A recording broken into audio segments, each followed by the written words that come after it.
Hello दोस्तों, नमस्कार। आपके अपने यूट्यूब चैनल एनालिसिस क्लास में स्वागत है। दोस्तों, आज की इस क्लास में UG semester 5 economics honours DSC paper 1, ठीक है। डीएससी पेपर 1 में आप लोग को पढ़ना मैथमेटिकल इकोनॉमिक्स का पार्ट 1, ठीक है। तो आज हम उसी का एक इम्पॉर्टेंट क्वेश्चन आंसर आप लोग को सॉल्व करवाने वाले हैं, जो आपके एग्जाम के से इम्पॉर्टेंट है। और ये आपका टॉपिक है unit number 2 maxima and minima से, ठीक है।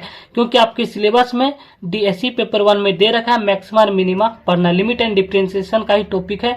उसी में से आपका टॉपिक है मैक्सिमा और मिनिमा, जो कि एक डेरिवेटिव का एप्लीकेशन होता है, ठीक है। यानी कि डेरिवेटिव ऑफ एप्लीकेशन का प्रश्न बनता है मैक्सिमा और मिनिमा का, ठीक है। तो आपका प्रश्न है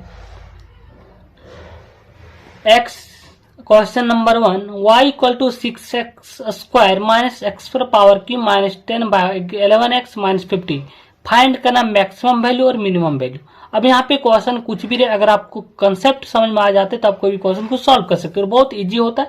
सिर्फ यहाँ डिफरेंशिएशन का खेल है, ठीक है। अगर आप क्वेश्चन नंबर पहला को सॉल्व कर लेते हैं तो क्वेश्चन नंबर 2 सॉल्व करना बहुत इजी हो जाता है, क्योंकि क्वेश्चन नंबर 2 जो है इसी पर डिपेंड है। अगर आप क्वेश्चन नंबर 1 सॉल्व कर लेते हो तो क्वेश्चन नंबर 2 आसानी से सॉल्व कर सकते हो। और ये प्रश्न very very very most important प्रश्न आपसे आपके एग्जाम के विषय, ठीक है। और ये खास करके बिना भाई यूनिवर्सिटी के लिए और एसकेएमयू यूनिवर्सिटी के लिए, क्योंकि आपके सिलेबस में दे रखा है, इसलिए इंपॉर्टेंट है, ठीक है। तो चलिए हम एक एक प्रश्न को सॉल्व करते हैं। आप लोग लास्ट तक बने रहिएगा। अगर आप चैनल पर नए हैं तो चैनल को सब्सक्राइब कर लीजिएगा, ताकि आपको इसी प्रकार लेटेस्ट अपडेट समय पर मिलता रहे। तो चलिए हम क्वेश्चन नंबर 1 को सॉल्व करते हैं। तो ये रहा आप लोग का पहला क्वेश्चन, ठीक है। क्वेश्चन नंबर 1 है y equal to 6x square minus x cube by 10 minus 11x minus 50, ठीक है। इसका फाइंड करना मैक्सिमम मिनिमम वैल्यू। और इन सारे प्रश्नों को सॉल्व करने से पहले आपको कंसेप्ट पता होनी चाहिए, मैक्सिमम वैल्यू कैसे निकाला जाता है, मिनिमम वैल्यू, ठीक है। तो चलिए सबसे पहले उस चीज को देखते हैं क्या इसमें कंसेप्ट है, तभी आप लोग इसको सॉल्व कर सकते हैं। तो मैक्सिमा और मिनिमा को सॉल्व करने के लिए 2 कंडीशन होते हैं, ठीक है। सबसे पहले आप डायग्राम को देखिए, मिनिमा का डायग्राम ये होता है और मैक्सिमा का डायग्राम ये होता है, ठीक है।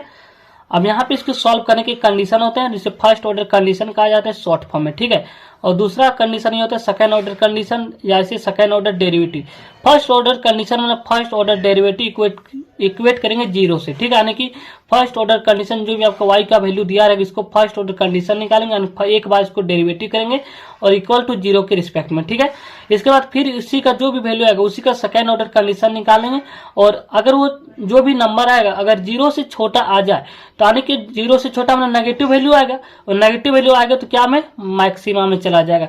और वही चीज अगर पॉजिटिव वैल्यू आता है, सेकंड ऑर्डर कंडीशन में पॉजिटिव वैल्यू आता है, तो यही चीज जो है मिनिमा में चला जाएगा, ठीक है।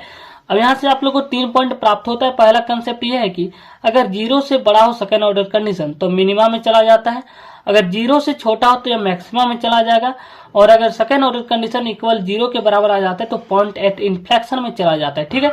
उम्मीद करते हैं इन सारी चीजों को समझेंगे, और जो भी डाउट है आपसे क्वेश्चन में हर डाउट क्लियर हो जाएगा। तो चलिए हम डायरेक्ट क्वेश्चन की ओर सॉल्व करते हैं। तो ये रहा मैक्सिमा और मिनिमा का पहला प्रश्न, y equal to 6x square minus x cube by 10 minus 11x minus 15, find करना मैक्सिमम वैल्यू और मिनिमम वैल्यू। दूसरा क्वेश्चन ये। तो चलिए सबसे पहले क्वेश्चन नंबर 1 को सॉल्व करते हैं। तो ये रहा क्वेश्चन। अब इसको हम क्या करेंगे, हमने बताया पहला कि फर्स्ट ऑर्डर कंडीशन, ठीक है। आपको यहाँ पे लिखना है फर्स्ट ऑर्डर कंडीशन, यानी कि फर्स्ट एक बार हम डेरिवेटिव करेंगे y को, ठीक है, x के रिस्पेक्ट में, और इस इक्वल टू 0 करेंगे, ठीक है, जैसा कि हमने कंसेप्ट में आपको बताया कंडीशन नंबर 1, ठीक है। अब इसको हम डिफ्रेंशिएट करते हैं, जो भी वैल्यू y का डिफ्रेंशिएशन, और y का value 6x square minus x cube by 10 minus 11x minus 15 by with respect to x equal to 0, ठीक है। अब इसका डिफ्रेंशिएशन सभी को आता होगा, 6 बाहर हो जाएगा और x स्क्वायर का डिफ्रेंशिएशन होगा 2x, ठीक है, माइनस 1/10 बाहर हो जाए क्योंकि कांस्टेंट है, और एक्स क्यू का डिफ्रेंशिएशन होगा 3x स्क्वायर, ठीक है, माइनस 11x का डिफ्रेंशिएशन होगा 11, और 15 कांस्टेंट तो इसका वैल्यू होता है 0, ठीक है, 0। कोई दिक्कत यहाँ तक नहीं। अब इसको सॉल्व करना, छोड़ना 12x minus 3x square by 10 लिख सकते हैं, इक्वल माइनस 11 इक्वल टू 0। यहाँ तक कोई दिक्कत नहीं। अब यहाँ पे इसको सॉल्व करना है। तो अब आगे सॉल्व करना, बट यहाँ पे हमने क्वेश्चन को थोड़ा गलत लिखनी है, यहाँ पे x³/3 होगा, ठीक है। यहाँ पे 10 नहीं होगा, हमने क्वेश्चन में यहाँ पे 3 लिखे हैं, ठीक है।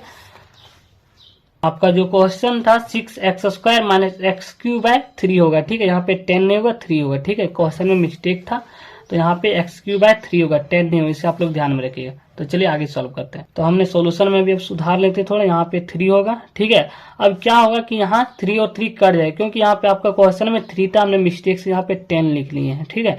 यहाँ पे होगा 3, ये है पूरा क्वेश्चन। अब यहाँ पे जब 1/3 बाहर निकलेगा और x³ का डिफरेंशियल होगा 3x² - 11, x का डिफरेंशियल 1 होता है, 1 लिखा नहीं जाता, और 50 का डिफरेंशियल 0, क्योंकि कांस्टेंट इक्वल टू 0। अब यहाँ पे देखिए कुछ यहाँ पे जो है कुछ कट रहा है, 3 और 3 यहाँ पे कट जाएगा, ठीक है, ऊपर नीचे। तो आपका क्या बचने वाला है, ठीक है। तो आपका बचेगा 12x - x² की, क्योंकि यहाँ पे 3 कट चुका है, x² बचेगा -11 इक्वल टू 0। अब क्या करना है, अब इसको थोड़ा हम सजा लेते हैं अलजेब्रिक फॉर्म में, या इसे द्विघात फॉर्म के रूप में जाना जाता है, ठीक है। तो इसमें पहले -x² होगा प्लस 12x होगा -11 इक्वल टू 0।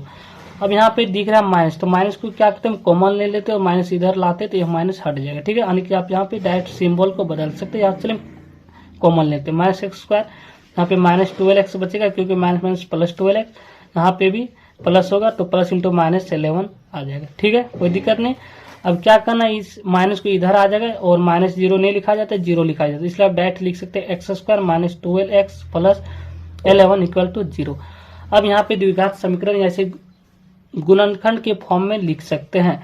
तो यहाँ पे है 11, ठीक है। तो 11 तो आप लोग लिख सकते हैं यहाँ पे x² - 11x - x, इस -12x को लिख सकते हैं -11x - x -12x, कोई फर्क नहीं पड़ने वाला, प्लस 11 इक्वल टू 0, ठीक है। अब यहाँ पे कुछ कॉमन निकल रहा है, यहाँ पे हमने गुणनखंड मेथड का प्रयोग किया हो, ठीक है। बेसिक चीज आप लोग पर, अब इसमें ना कुछ कॉमन निकलने वाला है, ठीक है। अब कॉमन क्या निकलेगा इस चीज को आप लोग ध्यान में देखेंगे, आप लोग इजी से सॉल्व कर सकते हैं। इसमें क्या करना है, x² - 11, इसमें x तो कॉमन निकलेगा, क्योंकि x यहाँ पे दोनों में, तो x कॉमन निकलेगा, अंदर बचेगा x -11, और x बाहर निकल चुका। अब इसमें से कुछ कॉमन नहीं, लेकिन यहाँ पे एक दोनों में कॉमन, क्योंकि एक सभी से मल्टीप्लाई होता है, इसलिए आप एक बाहर निकाल सकते हो, x -11 इक्वल टू 0।